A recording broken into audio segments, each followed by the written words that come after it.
I thought getting fired from the most profitable department in the company was the worst thing that could happen to my career until I discovered my boss wasn't just stealing my job.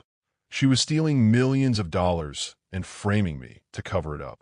When I found proof that my budget cut termination was actually corporate fraud designed to eliminate the one person who could expose their scheme, I had to make a choice that would either destroy them or destroy me. But what would you do if you discovered your firing was just the beginning of something much more sinister? Blood rushed from my face as Victoria's words hit me like a punch to the stomach. She just told me my job was gone, effective right now. 8 years of my life vanished in 30 seconds. My mouth felt dry as sandpaper. Victoria sat behind her huge wooden desk, wearing that fake smile she used during company meetings. Her perfectly manicured fingers drummed against a thin white envelope that had my name written across it in bold black letters. Budget cuts, she repeated, sliding the envelope toward me like it was poisonous. Corporate headquarters made the final decision yesterday afternoon. The words didn't make sense. My brain felt foggy, like I was underwater trying to understand what was happening. Budget cuts? Our sales division had earned more money than any other department for 3 years straight. Last month alone, we brought in over $2 million in new business. Victoria, there has to be some mistake. My voice cracked slightly. Our team just closed the biggest deal in company history. The Johnson manufacturing contract alone will pay for my salary for the next 5 years. She tilted her head, studying me like I was a bug under a microscope. Sometimes business decisions aren't about individual performance, Alex. We have to think about the company's future direction. Future direction? What did that even mean? I'd worked weekends for months to land the Johnson account. Stayed late every Tuesday for the past year to train new employees. Missed my daughter's soccer games and family dinners to make this place successful. Can you explain which direction the company is heading? I asked, trying to keep my voice steady. Because from where I'm sitting, cutting profitable employees doesn't seem like smart business. Victoria's smile grew thinner, more artificial. She picked up a gold pen and clicked it repeatedly. Click, click, click. The sound echoed in the silent office like a tiny hammer hitting my skull. Robert Kendrick will be taking over your client accounts, she said, not answering my question. He has extensive experience managing high-value relationships. Robert Kendrick, the new vice president who'd arrived 6 months ago with his expensive suits and fancy college degree. I'd seen him hanging around our department lately, asking detailed questions about client preferences and contract terms. At the time, I thought he was just trying to understand our success. Now it felt different, sneakier. Robert doesn't know anything about my clients, I protested. I've spent years building those relationships. Mrs. Johnson specifically requested to work only with me after the Crowhurst Industries disaster last year. Victoria set down her pen and folded her hands. Robert is perfectly capable of maintaining client satisfaction. His background includes managing accounts worth $50 million or more. Something cold twisted in my stomach. If Robert was so experienced with big accounts, why didn't he take mine? Why couldn't he bring in his own clients instead of stealing the ones I'd worked so hard to develop?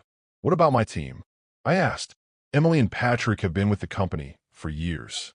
They depend on the commissions from these accounts. Your team will be reassigned to other departments, Victoria said quickly.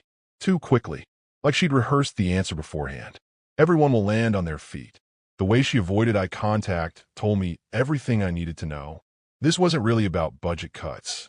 Something else was happening here, something bigger and more complicated than saving money. I picked up the termination letter and scanned through the legal language. Standard corporate words about position elimination and final paychecks. But one line caught my attention. All client accounts and associated commission structures will be transferred to designated replacement personnel. Commission structures. The Johnson account alone was worth nearly $100,000 in commission payments over the next 2 years. Robert wasn't just getting my job. He was getting my money too. Victoria, I need to ask you something directly. I looked straight into her cold blue eyes. Is this really about budget cuts? Or is there another reason you're eliminating my position? For just a moment, her mask slipped. I saw something flash across her face, guilt, maybe, or fear. But it disappeared so quickly I almost thought I'd imagined it. Corporate decisions are confidential, Alex. I can't discuss the details of strategic planning with departing employees. She stood up and walked toward the door. Security will escort you to collect your personal belongings. Your final paycheck will be mailed within 2 weeks. My hand started shaking as the reality hit me. This was actually happening. 8 years of loyal service, and they were throwing me out like garbage. No warning, no explanation that made sense, no chance to fight back. But something didn't add up. If money was really tight, why hadn't they cut expenses elsewhere first? The executive floor had been renovated twice this year. Victoria got a new company car last month. Robert's office furniture cost more than most people's annual salary. There's one more thing, I said, standing up slowly. The Barrington project. We're supposed to sign the final contract next week. $15 million in revenue over 3 years. What happens to that? Victoria's jaw tightened almost invisibly. Robert will handle Barrington personally. He's already scheduled meetings with their executive team. The Barrington project. 18 months of relationship building, countless late-night phone calls, detailed proposals tailored to their specific needs. Robert had never even met the Barrington team, but somehow he was qualified to close my deal. I walked toward the door, my legs feeling like they might give out at any moment. This whole situation felt wrong in ways I couldn't quite explain yet, but I was going to figure it out. Goodbye, Alex, Victoria called after me. I wish you the best of luck in your future endeavors.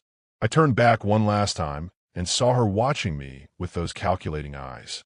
She looked relieved, like she'd just solved a difficult problem. That's when I knew for certain this wasn't the end of the story. Emily's urgent text message made my phone buzz at exactly midnight. Emergency. Call me right now. My hand shook as I dialed her number. Emily had been my closest friend at work for 5 years, the only person I trusted completely in that building. If she was texting me this late, something serious was happening. Alex, thank God you answered.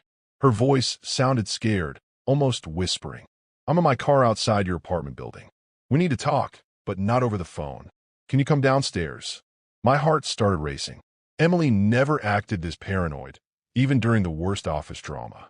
I threw on a jacket and rode the elevator down to the parking garage, my mind spinning with possibilities. She was sitting in her blue Honda, engine running, looking around nervously like someone might be following her. When I got in the passenger seat, she immediately started driving toward downtown. What's going on? I asked. You're scaring me. I stayed late tonight to finish the Morrison report, she said, her knuckles white as she gripped the steering wheel. Around 9 o'clock, I heard voices coming from Victoria's office. The door was closed, but you know how thin those walls are. I nodded. The executive offices had terrible soundproofing. We'd often joked about accidentally overhearing private conversations. Victoria was talking to Robert about your termination, Emily continued. But here's the weird part. They weren't discussing budget cuts. They were celebrating. My stomach dropped. Celebrating? Robert said something like, Phase 1 is complete. Now we can move forward with the financial restructuring without any interference. Emily pulled into a 24-hour diner parking lot and turned off the engine. Alex, what if your firing wasn't about saving money? What if it was about hiding something? We sat in the dark car, the only sound coming from the diner's neon sign buzzing overhead. My brain started connecting dots I'd been too shocked to see earlier. The Barrington Commission, I said slowly. $200,000 over 3 years. If Robert takes credit for closing that deal, he gets rich, and Victoria gets promoted for bringing in a superstar executive, Emily finished. But there's more. I also heard them mention something about adjusting the quarterly reports and redistributing revenue allocations. Redistributing revenue allocations. That sounded like accountant language for moving money around. But why would they need to hide money movements unless something illegal was happening? Emily, I need you to do something for me, but it might be risky. I turned to face her directly. Can you access the financial reports for our division? The real ones, not the summaries they show us during meetings. She bit her lip nervously. I have access to the share drive, where accounting stores the monthly breakdowns. But if they catch me looking at confidential files, they just fired their best employee for fake budget reasons, I said. If you're right about them hiding something, your job is probably in danger anyway. Emily stared out the windshield for a long moment, thinking. Finally, She nodded. Okay, but I want to do this right. If we're going to investigate Victoria and Robert, we need solid evidence, not just suspicious conversations. The next morning, Emily sent me a text with an address for a coffee shop across town. When I arrived, she was already sitting in a corner booth with her laptop open, looking pale and exhausted. I've been up all night, going through financial records, she said without greeting me. Alex, something is definitely wrong with our company's books. She turned her computer screen toward me, showing a spreadsheet with dozens of numbers and account codes. Most of it looked like gibberish, but Emily had highlighted several rows in bright yellow. Look at this, she said, pointing to a column labeled Departmental Revenue. According to these reports, our sales division lost money for the past 6 months. I stared at the numbers in disbelief. That's impossible. We've been the most profitable department in the company for 3 years straight. Exactly. But according to the official records, we're operating at a significant loss. Emily scrolled down to show me more highlighted sections. Here's where it gets interesting. All of our successful deals are listed under miscellaneous corporate revenue instead of sales division income. My blood started boiling as I understood what she was showing me. Someone had been systematically stealing credit for our work, making our department look unsuccessful while making the overall company appear more profitable. Who has access to change these records? I asked. Only 3 people have administrative rights to the financial database, Emily said. The chief financial officer, the head of accounting, and Victoria. I finished. Victoria, she confirmed. And guess who requested access permissions for Robert Kinder 2 weeks ago? The pieces were falling into place like a jigsaw puzzle. Victoria and Robert have been planning this for weeks, maybe months. They deliberately made our department look unprofitable to justify eliminating positions, then stolen our revenue to make themselves look like heroes. There's something else, Emily said, pulling up another spreadsheet. I found Robert's employment contract in the executive files. He gets a $50,000 bonus for every department he successfully restructures to improve profitability. Restructures. They were paying him to destroy people's careers and steal their work. No wonder he'd been so interested in our client relationships and commission structures. Emily, we have to report this to someone, I said. This isn't just unfair. It's probably illegal. She closed her laptop and looked around the coffee shop nervously. Report it to who? Victoria is the head of human resources. Robert reports directly to the CEO. And if we're wrong about this, we're not wrong, I said firmly. You show me proof that they're manipulating financial records. That's fraud, Emily. They can't just steal people's work and call it restructuring. My phone buzzed with a text message from an unknown number. When I opened it, my heart nearly stopped. Stop digging, or you'll lose more than just your job. Emily saw my face and grabbed my phone to read the message. Her hand started shaking. How did they get a number? She whispered.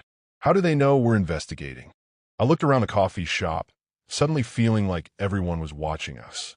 Victoria and Robert weren't just stealing money. They were tracking our movements, monitoring our communications, threatening us to stay quiet. But they made one crucial mistake.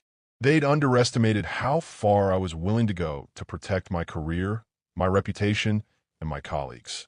This was war now. Patrick from accounting was crying in the supply closet when I found him Tuesday morning.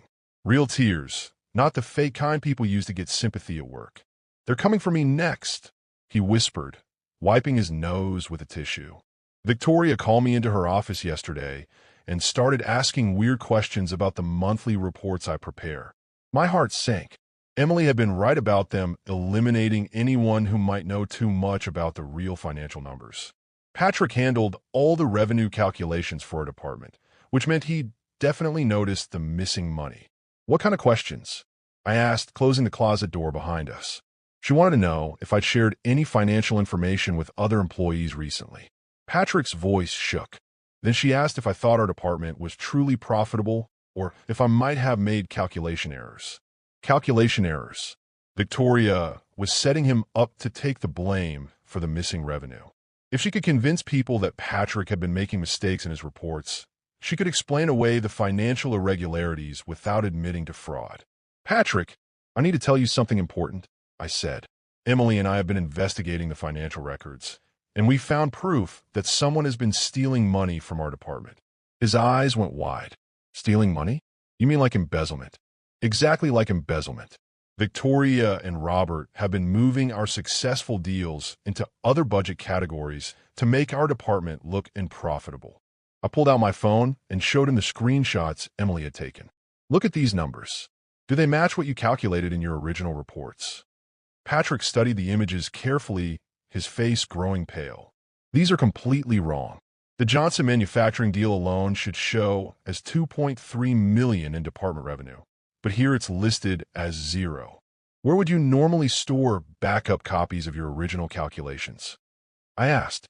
"Everything gets saved automatically to the company's server," he said, "but department heads can modify the files if they have administrative access," which Victoria definitely had. She'd been changing Patrick's accurate reports to hide the stolen revenue, probably planning to fire him and claim he'd been making errors all along. "Patrick, would you be willing to help Emily and me gather evidence?" I asked.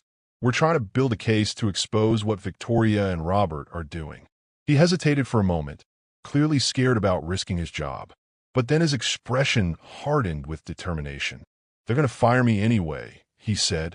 "At least this way, I can help stop them from hurting other people." Later that afternoon, we met at a small restaurant downtown where nobody from work would see us. Patrick brought a flash drive containing backup copies of all his original financial reports going back 8 months.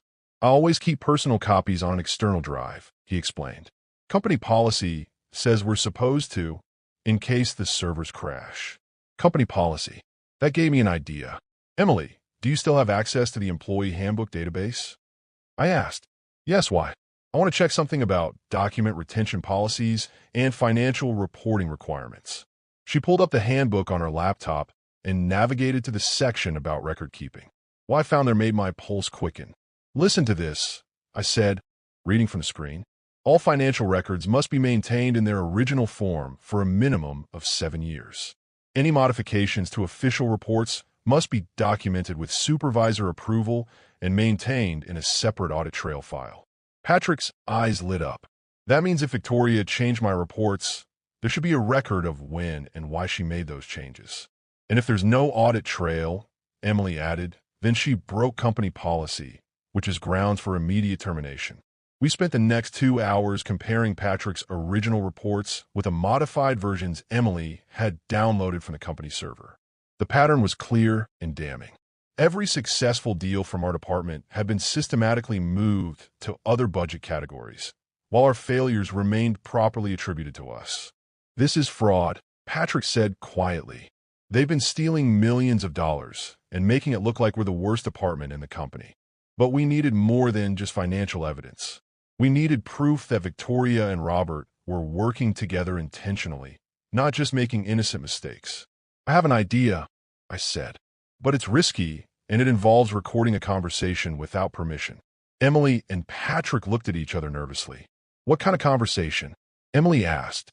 "I'm going to call Victoria and tell her I want to discuss my termination.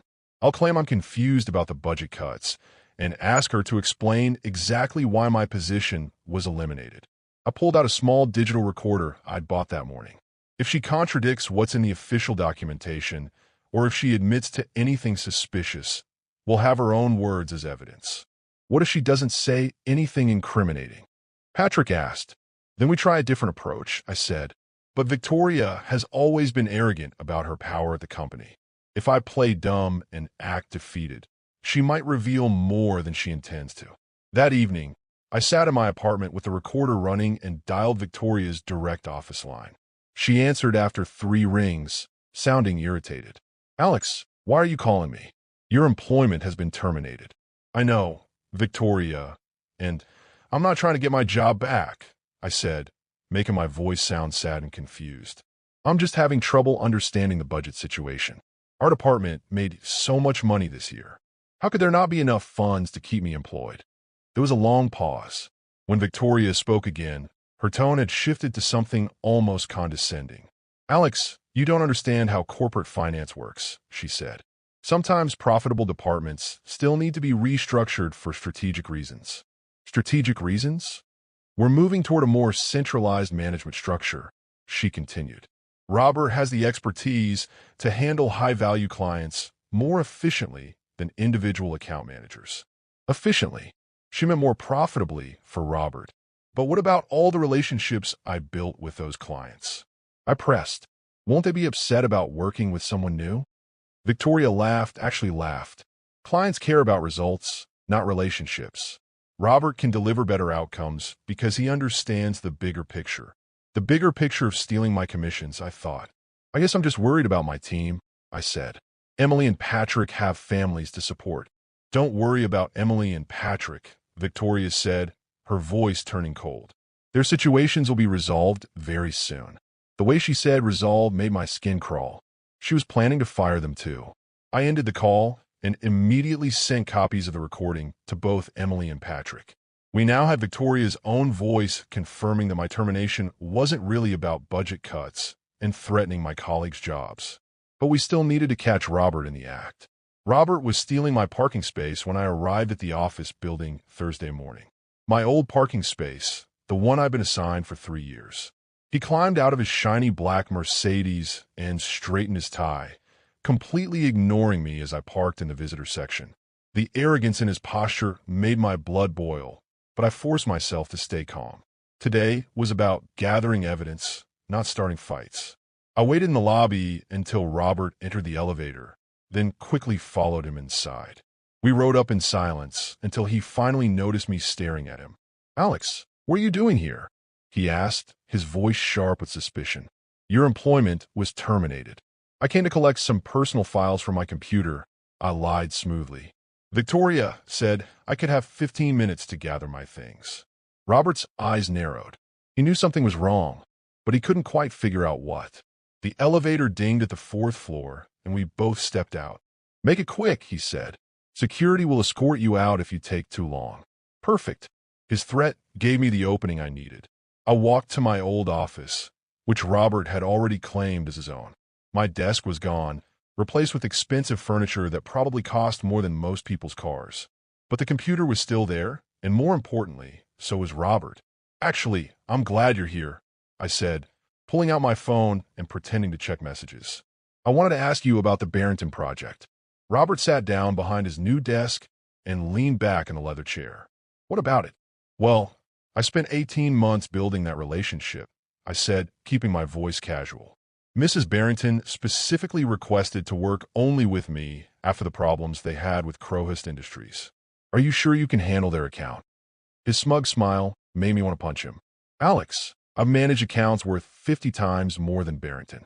A $15 million contract is practically small change compared to my previous experience." Small change. He was talking about my biggest professional achievement like it was pocket money. "I'm sure you'll do great," I said, secretly starting the recording app on my phone. "But Mrs. Barrington is very particular about details.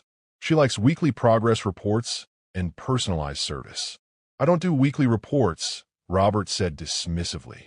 "High-level executives like myself focus on strategy, not micromanagement. Barrington will adapt to my working style or find another company." My jaw nearly dropped.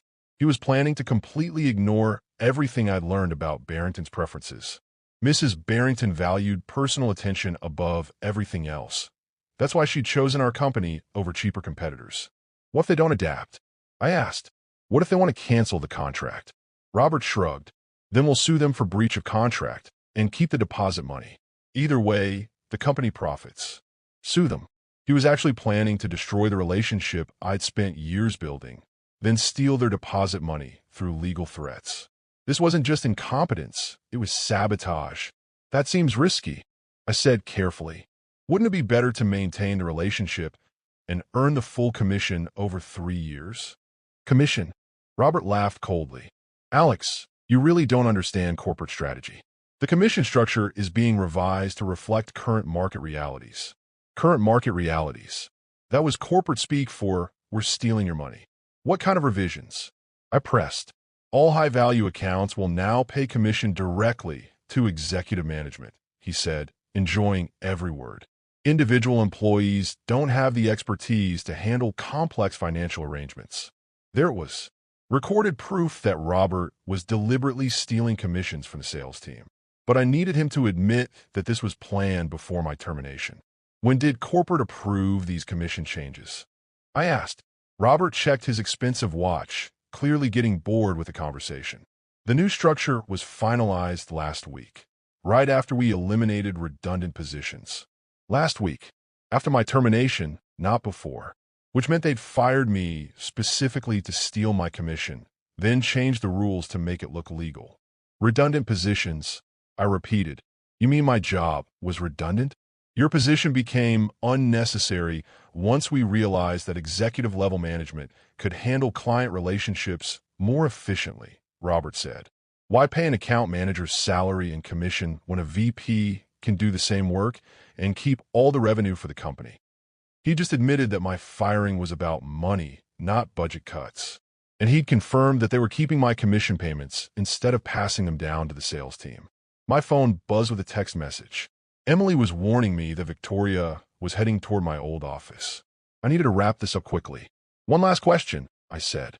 How did you convince Victoria to support these changes? She seemed really concerned about budget cuts during my termination meeting. Robert's arrogant smile widened. Victoria understands that successful restructuring benefits everyone. Her promotion to regional director depends on showing improved departmental efficiency. Her promotion. Victoria was getting rewarded for helping Robert steal from the company. They were both profiting from destroying other people's careers. I should probably go, I said, hearing footsteps in the hallway. Good luck with Barrington. I don't need luck, Robert called after me. I have skill.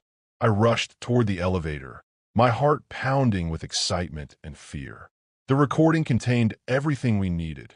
Robert admitting to stealing commissions, confirming that my termination was financially motivated, and revealing Victoria's promotion as payment for her cooperation. But as the elevator doors opened, Victoria appeared in the hallway behind me. Her face was twisted with rage, and she was shouting something about calling security. I stepped into the elevator and pressed the button for the ground floor. Through the closing doors, I saw Robert emerge from his office, looking confused and angry. They knew I'd been recording them. The war was about to begin. My phone rang as the elevator descended. Emily's panicked voice filled the small space. Alex, they just fired Patrick. Security escorted him out 10 minutes ago. Victoria claims he was stealing confidential financial information. Patrick was gone. They were moving faster than we'd expected, eliminating witnesses before we could build our complete case. But they'd made a crucial mistake. They'd given us proof of their conspiracy, and now they'd shown their desperation by firing Patrick without cause. I smiled as the elevator reached the ground floor. Robert and Victoria thought they were winning. They had no idea what was coming next. Mrs. Barrington was sitting in the conference room when I walked in Friday morning, and she looked absolutely furious. Her usually perfect silver hair was slightly messy, and her hands were clenched into tight fists on the polished table. Mr. Colton, thank goodness you're here, she said, standing up quickly. I need to speak with you about some very troubling phone calls I received yesterday. My stomach dropped. Robert had already contacted Barrington, just like he'd threatened. But something about Mrs. Barrington's tone suggested this conversation hadn't gone the way he'd planned. What kind of phone calls? I asked, closing the conference room door behind me. A man named Robert Kendrick called my office yesterday afternoon, she said, her voice shaking with anger. He informed me that you were no longer with the company and that he would be taking over our account immediately. I sat down across from her, trying to stay calm, even though my heart was racing. What else did he say? He told me that our current contract terms were outdated and that significant changes would need to be made to reflect current market realities. Mrs. Barrington used air quotes, clearly mocking Robert's corporate language. When I asked what specific changes he meant, he became very rude and dismissive. Rude and dismissive. That sounded exactly like the Robert I'd recorded the day before. Mrs. Barrington, I'm so sorry that happened, I said. My termination was very sudden, and I wasn't given a chance to properly transition your account. She leaned forward, studying my face carefully. Alex, in the 18 months we've worked together, you've never lied to me or tried to manipulate our business relationship. I want you to tell me honestly what really happened to your job. The moment of truth had arrived. I could tell Mrs. Barrington a polite lie and walk away quietly, or I could risk everything by telling her about Victoria and Robert's fraud scheme. Mrs. Barrington, what I'm about to tell you might sound unbelievable, I began, but I have evidence to support everything I'm going to say. I spent the next 20 minutes explaining the entire situation, the fake budget cuts, the stolen commissions, the manipulated financial records, and Robert's plan to sue her company for breach of contract. Mrs. Barrington listened without interrupting, her expression growing more serious with each detail. When I finished, she sat back in her chair and was quiet for a long moment. "Alex, do you have proof of these allegations?" she asked finally. I pulled out my phone and played the recording of my conversation with Robert. Mrs. Barrington's eyes went wide when she heard him talk about suing her company and keeping the deposit money. That man threatened to destroy a contract worth $15 million just to steal commission payments? She asked, her voice filled with disbelief. "Yes, and he plans to blame any problems on my department's supposed incompetence," I said. "Victoria and Robert have been systematically destroying employee careers to cover up their embezzlement scheme." Mrs. Barrington stood up and walked to the window, looking out at the parking lot below. When she turned back to face me, her expression had changed from anger to determination. "Alex, I've been in business for 37 years, she said. "I've seen every type of corporate corruption you can imagine. What you're describing isn't just unethical, it's criminal fraud." Criminal fraud. Hearing those words from someone with Mrs. Barrington's experience made the situation feel even more serious. "The question is, what are we going to do about it?" she continued. I asked, surprised. "My company has worked with dozens of vendors over the years," Mrs. Barrington explained. "I can spot honest people very quickly, and you're one of the most honest business people I've ever met. If someone is trying to destroy your career through illegal means, I want to help stop them." My throat felt tight with emotion. After days of feeling powerless and alone, having someone like Mrs. Barrington offer to help meant everything. "What did you have in mind?" I asked. Mrs. Barrington smiled, and for the first time since this nightmare began, I saw hope. "I'm going to call Robert Kendrick and schedule a meeting to discuss our contract," she said. "But this time, I'll be recording the conversation. If he's really planning to commit fraud, I want his confession on tape. Recording Robert would be risky for both of us. If he discovered what we were doing, he could cause serious problems for Mrs. Barrington's business. Are you sure you want to get involved?" I asked. "This could affect your company if things go wrong." "Alex, people like Robert Kendrick succeed because honest people are too scared to fight back," she said firmly. "I'm not scared of corporate bullies, and I won't let them destroy good employees without consequences." Mrs. Barrington pulled out her phone and dialed Robert's direct number. He answered after 2 rings, his voice artificially cheerful. "Robert Kendrick speaking." "Mr. Kendrick, this is Margaret Barrington from Barrington Manufacturing," she said, activating the speaker function so I could hear both sides of the conversation. "I'd like to schedule a meeting to discuss the contract changes you mentioned yesterday." "Of course, Mrs. Barrington," Robert replied, his tone immediately becoming more professional. "I'm available this afternoon if that works for your schedule." "Actually, I prefer to handle important business discussions over lunch," Mrs. Barrington said. "Would you be available to meet at Preston's restaurant downtown at noon today?" Preston's restaurant, the most expensive place in the city, where business deals worth millions were regularly negotiated. Robert's ego wouldn't let him refuse a lunch invitation there. "That sounds perfect," Robert said, practically purring with satisfaction. "I'll look forward to discussing how we can improve your contract terms." After she hung up, Mrs. Barrington turned to me with a mischievous smile. "Alex, I'm going to need you to be at Preston's today," she said. "Not at our table, but close enough to witness whatever Robert says during our conversation." "What if he recognizes me?" I asked. "Preston's has private dining rooms with excellent acoustics," she explained. "You'll be able to hear everything from the adjacent room without being seen." My hands started shaking with nervous excitement. We were actually going to confront Robert with his own fraud scheme and record his response. "Mrs. Barrington, what if this doesn't work?" I asked. "What if Robert doesn't admit to anything incriminating?" She picked up her purse and headed toward the door. "Then we'll try something else," she said confidently. "But Alex, I've been negotiating contracts since before Robert Kendrick was born. Trust me, Arrogant men always reveal more than they intend to when they think they're winning. Robert walked into Preston's restaurant wearing his most expensive suit and a smile that could have powered the entire city. He had no idea that his career was about to explode in his face. I sat in the private dining room next to Mrs. Barrington's table, listening through the thin wall as Robert ordered the most costly wine on the menu. His arrogance was already showing, and the real conversation hadn't even started yet. "Mrs. Barrington, I'm so pleased we could meet today," Robert said, his voice dripping with fake charm. "I believe we can restructure your contract in ways that will benefit both our companies significantly." "I'm very interested in hearing your ideas," Mrs. Barrington replied smoothly. "But first, I'd like to understand exactly why Alex was removed from our account so suddenly." There was a pause. I could imagine Robert's confident expression flickering slightly as he realized this lunch wasn't going to be as easy as he'd expected. "Alex's position was eliminated due to budget constraints," Robert said, sticking to the official story. "However, I can provide much more comprehensive account management than individual employees." "Budget constraints?" Mrs. Barrington's voice sharpened.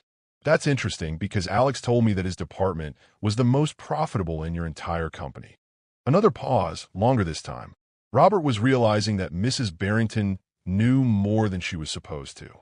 "Mrs. Barrington, I hope Alex didn't share any confidential company information with you," Robert said, his tone becoming more aggressive.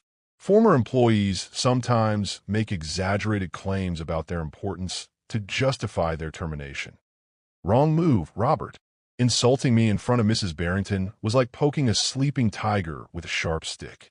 "Mr. Kendrick, are you suggesting that Alex lied to me about his department's performance?" Mrs. Barrington asked, her voice dangerously quiet. "I'm simply saying that individual employees don't always understand the bigger financial picture," Robert replied. "What matters now is moving forward with improved contract terms that reflect current market realities." Current market realities. The same phrase he'd used when admitting to stealing commissions. Mrs. Barrington had definitely caught that. "What specific improvements are you proposing?" she asked. "Well, your current contract includes some outdated provisions that need to be updated," Robert said. "For example, the penalty clauses for early termination are far too lenient by today's standards." Penalty clauses. He was already setting up his plan to sue her company.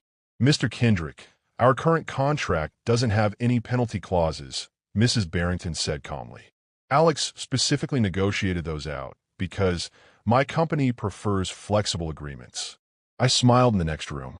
Mrs. Barrington was absolutely right, and Robert had just revealed that he'd never actually read the contract he was planning to modify.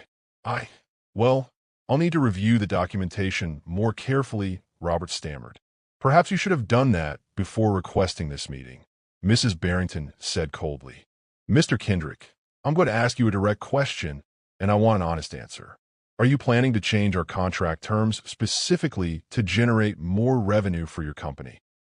"All contract modifications are designed to create mutual benefits," Robert said, falling back on corporate speak. "That's not what you told Alex yesterday," Mrs. Barrington said quietly. The silence that followed was so complete I could hear my own heartbeat. Robert had walked straight into her trap. "I'm not sure what you mean," Robert said finally, his voice much less confident than before. "Alex recorded your conversation," Mrs. Barrington said. "I heard you admit that you plan to sue my company for breach of contract and keep our deposit money. I also heard you admit that Alex's termination was designed to steal his commission payments."